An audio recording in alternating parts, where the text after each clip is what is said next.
नमस्कार। आज हम 10th क्लास की हिंदी का 5वां चैप्टर पढ़ेंगे। इसमें कवि नागार्जुन जी की 2 कविताएं हैं। पहली है यह दंतृत मुस्कान और दूसरी है फसल। इनमें से जो पहली कविता है यह दंतृत मुस्कान, इसको आज हम पढ़ेंगे। जब बच्चे छोटे होते हैं, उनके नए नए दांत निकलते हैं तो उनकी मुस्कान बहुत ही मनोहारी होती है। कवि का मानना है कि इस मनोहारी सुंदरता में ही जीवन का संदेश है। सुंदरता की ऐसी व्याप्ति कि कठोर से कठोर मन भी पिघल जाए। तो अब हम इसकी व्याख्या करते हैं। यह दंतृत मुस्कान, तुम्हारी ये दंतृत मुस्कान मृतक में भी डाल देगी जान। दूली दूसर तुम्हारे ये गात, छोड़कर तालाब मेरी झोंपड़ी में खिल रहे जलजात। परस पाकर तुम्हारा ही प्राण पिघल कर जल बन गया होगा कठिन पाषाण। छू गया तुमसे कि झरने लग पड़े शैफालिका के फूल, बांस था कि बबूल।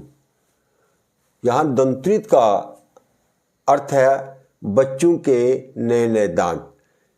कवि बच्चे को संबोधित करते हुए कहते हैं कि तुम्हारे नए नए निकले दांतों की मुस्कान में इतनी शक्ति है कि वह मुर्दे में भी जान डाल सकती है।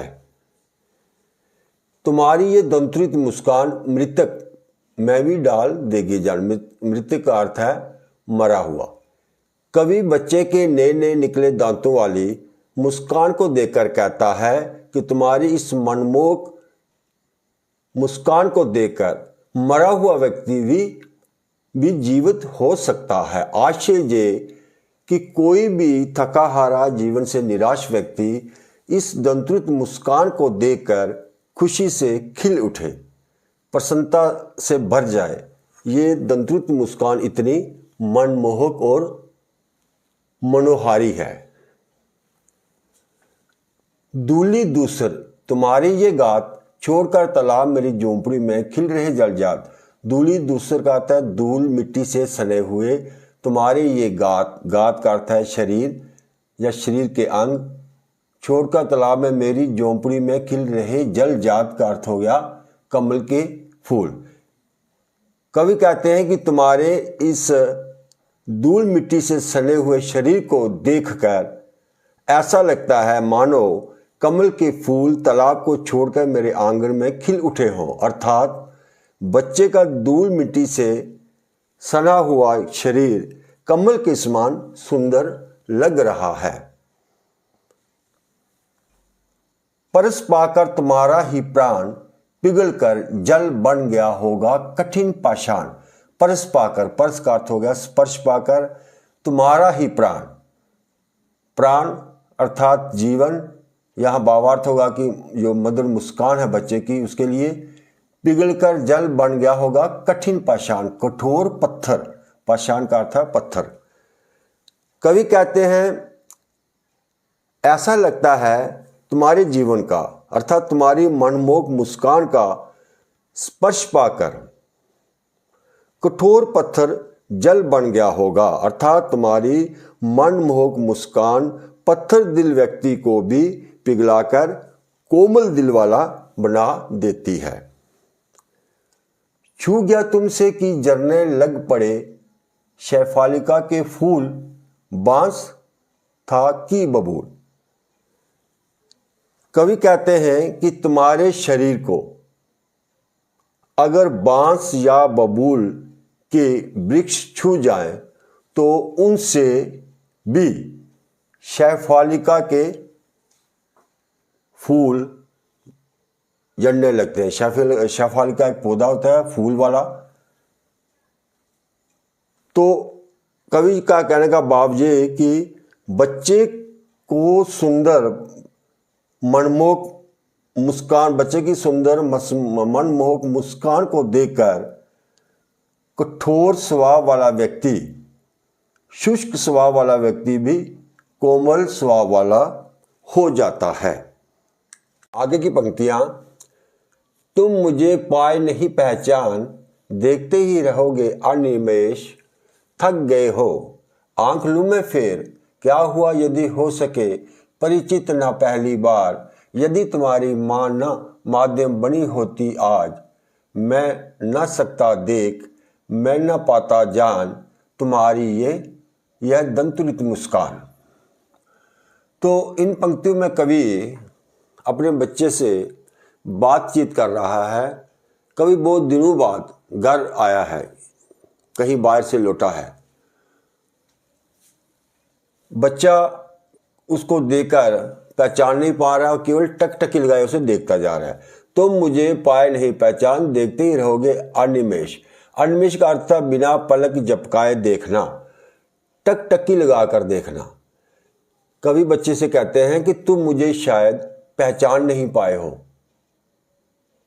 क्या मुझे तुम अपलक देखते रहोगे, टकटकी लगाकर ही देखते रहोगे, थक गए हो, शायद तुम थक गए हो। मैं आंखें लूं मैं फिर, मैं अब अपनी आंखें ही दूसरी ओर फेर लेता हूं। क्या हुआ यदि हो सके परिचित न पहली बार। कोई बात नहीं, हम पहली बार अगर हमारी पहचान नहीं हो सकी तो क्योंकि अब रोज हम मिलेंगे तो हमारी पहचान हो जाएगी। यदि तुम्हारी माँ न माध्यम बनी होती आज, मैं न सकता देख, मैं न पाता जान तुम्हारी ये दंतुलित मुस्कान। यहाँ कवि अपनी पत्नी के प्रति कृतज्ञता ज्ञापित कर रहे हैं कि अगर बच्चे से कह रहे हैं कि अगर तुम्हारी माँ मुझे ये ना बताती कि ये हमारा दंतुलित मुस्कान वाला बच्चा हमारा है, तो मुझे तुम्हारी ये दंतुलित मुस्कान है, ये सुंदर मनोहारी मुस्कान है, इसको मैं देख नहीं सकता था, जान नहीं पाता। तो आगे की पंक्तियां हैं। धन्य तुम माँ भी तुम्हारी धन्य, चिर प्रवासी मैं इतर मैं अन्य, इस अतिथि से प्रिय तुम्हारा क्या रहा संपर्क। उंगलियां माँ की कराती रही हैं मधुपर्क, देखते तुम इधर कनखी मार और होती जबकि आंखें चार। जब तुम्हारी दंतुलित मुस्कान मुझे लगती बड़ी ही छविमान। इन पंक्तियों में कवि माँ की महिमा को व्यक्त कर रहे हैं, उसका वखान कर रहे हैं। धन्य का अर्थ है सम्मान के योग्य, धन्यवाद के पात्र। प्रवासी, प्रवास का अर्थ होता है लंबे समय तक बाहर रहने वाला। इतर का अर्थ है दूसरा, और अन्य का अर्थ भी दूसरा ही होता है। कवि बच्चे को कहता है कि तुम अपनी मधुर मुस्कान के कारण धन्य हो। तुम्हें जन्म देने वाली तुम्हारी माँ भी धन्य है। आप दोनों सम्मान के योग्य हो, धन्यवाद के पात्र हो, और मैं दूसरी ओर लंबे समय तक बाहर रहने वाला कोई अन्य, कोई दूसरा हूं, तुम्हारे लिए पराया हूं, इसीलिए तुम मुझे पहचान नहीं पा रहे हो। इस अतिथि से प्रिय, अतिथि का अर्थ है मेहमान। क्या रहा संपर्क, संपर्क का अर्थ हो गया संबंध। और माँ की कराती रही मधुपर्क, उंगलियां जो है, मधुपर्क का अर्थ हो गया दूध, दही, घी, शहद, जल का जो योग होता है। आम लोग इसे पंचामृत कहते हैं। कवि बच्चे से कहते हैं कि मेरे बाहर रहने के कारण ही प्रिय, मेरा तुम्हारे साथ कोई संपर्क नहीं रहा, कोई संबंध नहीं रहा। मैं तुम्हारे लिए मेहमान हूँ। ये तो तुम्हारी माँ ही है जो तुम्हें अपनी उंगलियों से स्नेह का पंचामृत पिलाती रहे, चटाती रहे, अर्थात प्यार से तुम्हारा पालन पोषण करती रहे। देखते तुम इधर कनखी मार और होती जबकि आंखें चार, तब तुम्हारी दंतुलित मुस्कान मुझे लगती बड़ी ही छविमान। कनखी मार, कनखी का अर्थ होता है तिरछी नजर से देखना। कवि बच्चे से कहते हैं कि जब तुम मुझे तिरछी नजर से देखते हो, जब हमारी आंखें आपस में मिलती हैं, तुम मुझे देखते हो और मैं तुम्हें देखता हूं, तब तुम्हारी ये दंतुलित मुस्कान बहुत सुंदर लगती है। छविमान का अर्थ हो गया सुंदर लगती है। तुम्हारे निकलते हुए दांतों वाली जो मुस्कान है, ये बहुत मनमोहक होती है, बहुत ही ये मनोहारी होती है। तो ये कविता यहीं समाप्त होती है। आज इतना ही, धन्यवाद।